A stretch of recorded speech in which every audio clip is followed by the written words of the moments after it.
What a good crowd.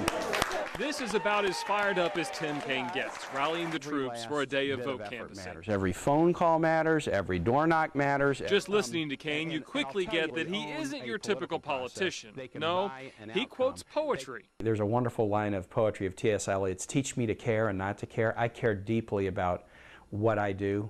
You can't care too much about what people think about you. They have not moved the polls 1/10 of 1 point. A policy wonk, fluent in numbers and statistics. He's a Democrat who easily talks about religion.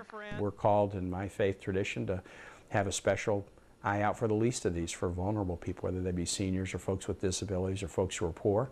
And all of that has worked for Kaine over a 20-year public service career, starting on Richmond City Council and serving as Richmond's mayor. Elected to terms as Virginia's lieutenant governor and governor, his last job during the Great Recession, where he had to bridge a massive budget shortfall.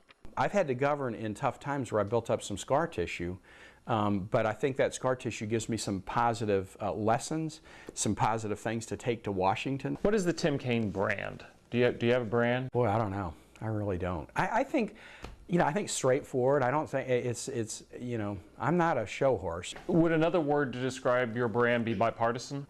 I certainly always try to bring people together. I always do. But his image of bipartisan leader took a hit when he jumped in full scale for Barack Obama. I'm very proud to stand here today and endorse Senator Barack Obama to be the next president of the United States. The first governor to stand behind him. Kaine took to the stump for Obama in '08 and then became chair of the party. The president has made it pretty plain. Our party stands for let's reduce unintended pregnancies. Defending the administration's policies across the country. You regret that? Did it hurt your brand? No, I don't think it did. I mean, certainly that I was national party chair or that I accepted President Obama's request to be national party chair. There's some who didn't like that. But I really tried hard as party chair to promote my party and to promote the president without needlessly bashing the other side. It's a fine line Kaine tried to walk, and he wants to do the same thing in the Senate, promoting projects big and small, like Maggie Walker High School.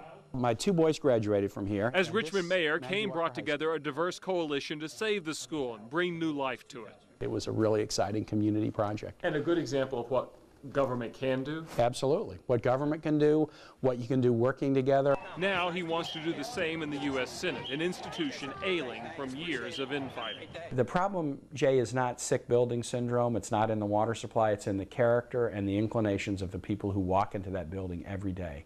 We just need more people who will walk into that Capitol and say, my job is to build partnerships. Pretty optimistic for a politician in this polarized world. Tim Kaine is a lot like, well, a grown Boy Scout. Earnest, always smiling, usually speaking in a soft voice, always reverent. What role does faith play in your life? It is the center of my life. I tend to think about most things, most issues really, in policy terms, but I tend to think about them in spiritual terms as well. So how does that bleed over into decisions you might make as a politician? Budgets aren't just numbers on a page, they're real people's lives. You know, you really have to look at what the effects are on people.